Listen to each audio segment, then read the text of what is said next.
Regret is a silent battle that many people fight, yet few are willing to acknowledge. It lingers in the mind, reshaping memories, replaying moments, and whispering questions of what if. But for some, especially men, expressing regret feels impossible.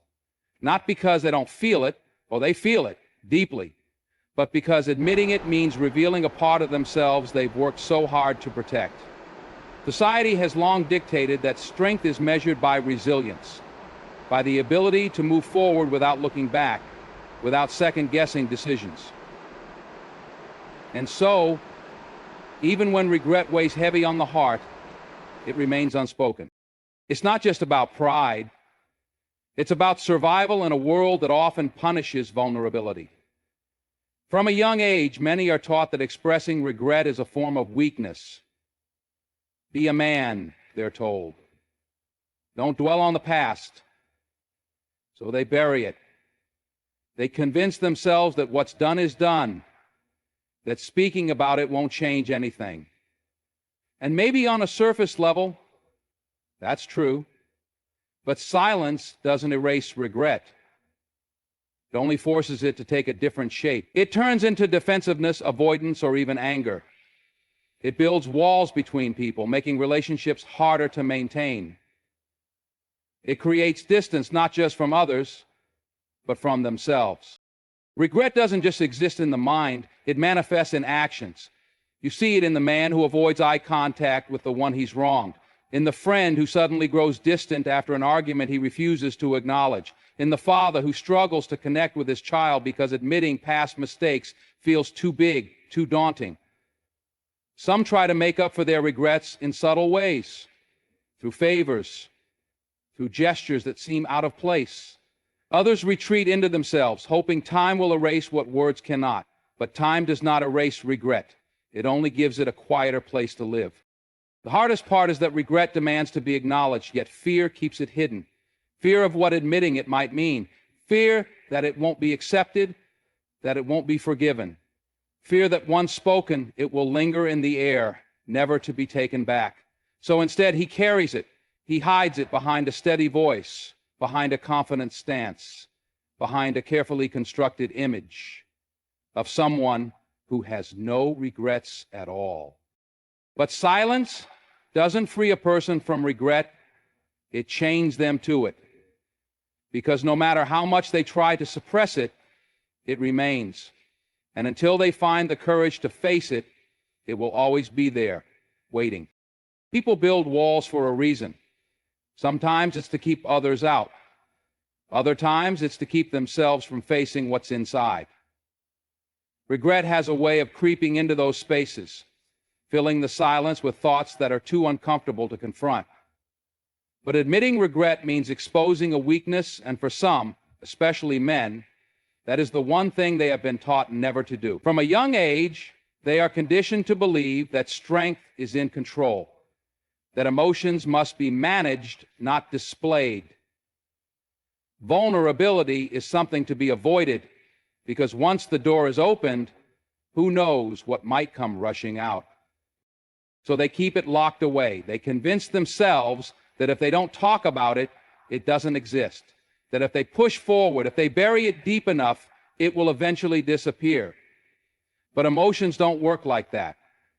Regret lingers in the quiet moments, in the pauses between conversations, in the spaces where words should have been spoken but weren't. It turns into an unspoken weight, a constant reminder of what could have been different. And yet, to let that weight be seen feels impossible. This isn't just personal, it's societal. Men are often told directly or indirectly that expressing regret is a form of failure, that to admit a mistake is to admit a flaw in character, that it's better to be silent than to be seen as weak. So they hide behind a mask of indifference, pretending that nothing lingers in their thoughts, that nothing keeps them awake at night. Even when regret is eating away at them, even when it's clear in their actions, they will refuse to say it aloud. Instead, it comes out in different ways, maybe in frustration over small things, in a short temper that doesn't quite make sense, maybe in distance, in withdrawing from those who once mattered, maybe in overcompensation, trying too hard to prove that they are fine, that they are unaffected. But the truth is, regret does not go away just because it is ignored. It festers. It shapes decisions. It creates patterns of avoidance and self-protection. At its core, the refusal to admit regret is about self-preservation. Because once the words are spoken, once the regret is acknowledged, it cannot be undone. It forces confrontation with others, but more importantly, with oneself. And for many, that is the scariest part. Because what happens if they allow themselves to feel it fully?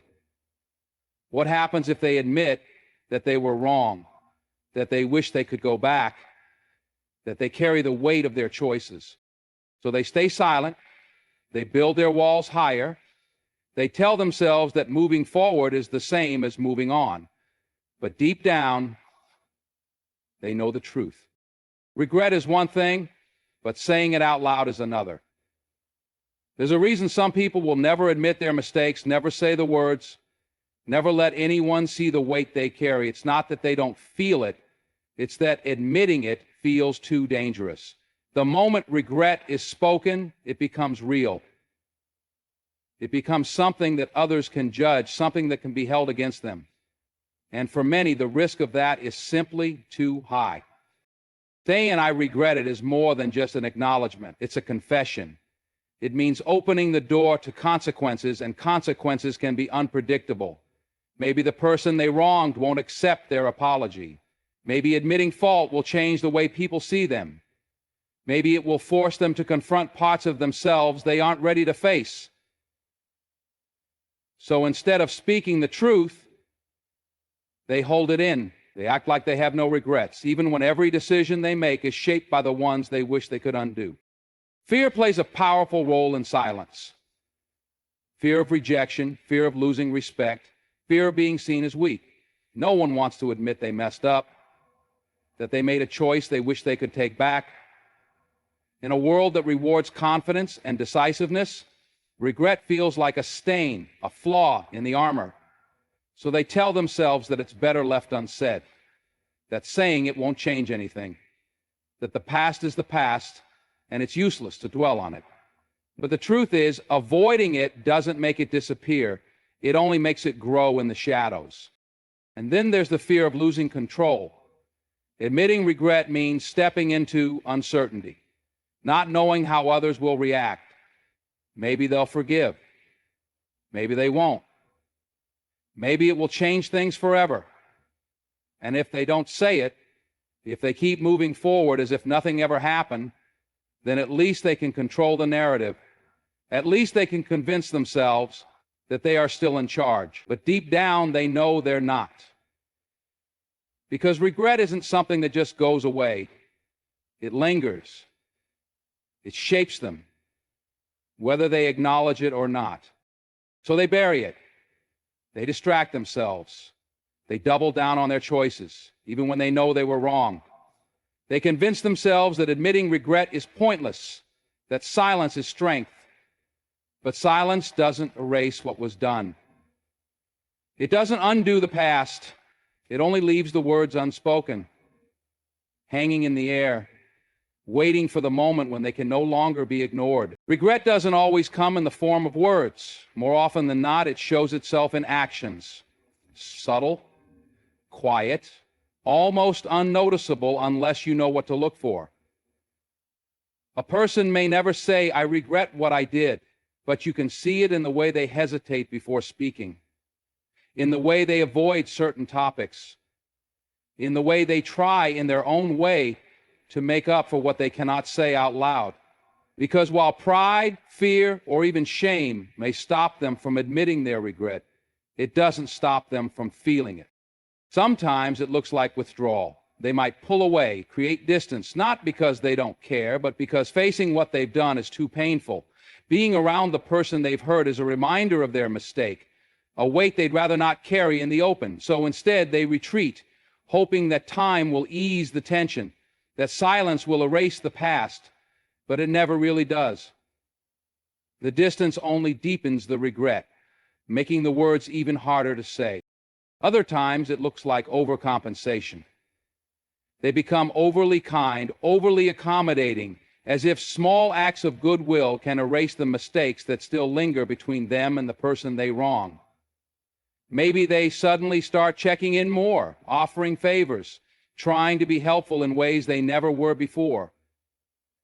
It's not an apology, not in words, but it's an effort, a silent attempt to fix what they broke without having to admit that they broke it.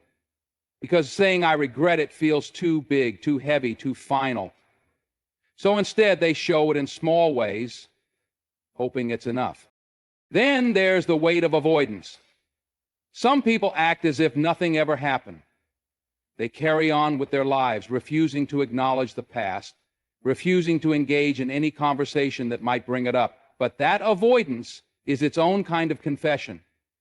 The way they sidestep certain discussions, the way they laugh a little too quickly, change the subject a little too fast, it all points to something unspoken. It's not that they don't regret it, it's that facing it feels impossible. And yet, despite all of this, actions can only do so much. A person can withdraw, overcompensate, avoid, but none of it replaces the power of simply saying the words. Because regret, no matter how deeply felt, is never fully understood until it is spoken. And until that happens, it will always remain unfinished business. A silent weight carried in the spaces between words, in the actions that try but fail to say what needs to be said. Regret has a way of settling deep within a person, becoming a part of them even when they refuse to acknowledge it. It doesn't just exist in memories. It shapes behavior, decisions, and even relationships. The weight of unspoken regret is heavy, pressing down in ways that can't always be seen, but are always felt. And the longer it remains unaddressed, the more it takes hold, influencing actions in ways a person might not even realize. You see it in the way they carry themselves, the way their laughter doesn't quite reach their eyes anymore, the way they pause for just a second too long before responding to certain questions. Regret, when left unspoken, lingers in the body like an ache that never fully goes away.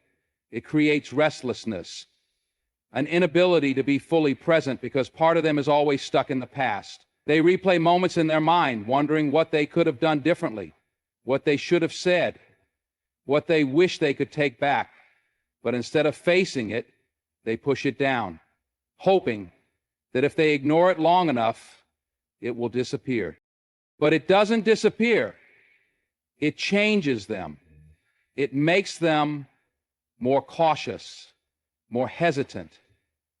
It makes them avoid certain situations, certain people, certain conversations that might bring that regret back to the surface.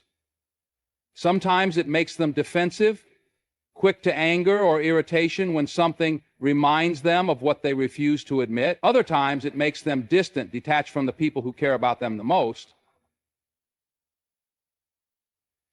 Because allowing themselves to feel too deeply means risking the pain of facing what they regret. Regret, when left unspoken, doesn't just stay in the past. It follows them. It becomes part of their present, dictating their future. It affects their ability to trust, to open up, to be vulnerable. Because if they admit one regret, what else might come spilling out? What other emotions have they buried that they aren't ready to confront? It's easier to pretend it doesn't exist, to keep moving forward without looking back, to convince themselves that the past is the past and that nothing can be done about it now. But the truth is, regret demands to be felt. It doesn't fade away just because it's ignored, and the longer it goes unspoken, the more it takes root. It influences not just how a person sees themselves, but how they interact with the world. They may never say the words, may never admit out loud that they wish they had done things differently, but their actions tell the story.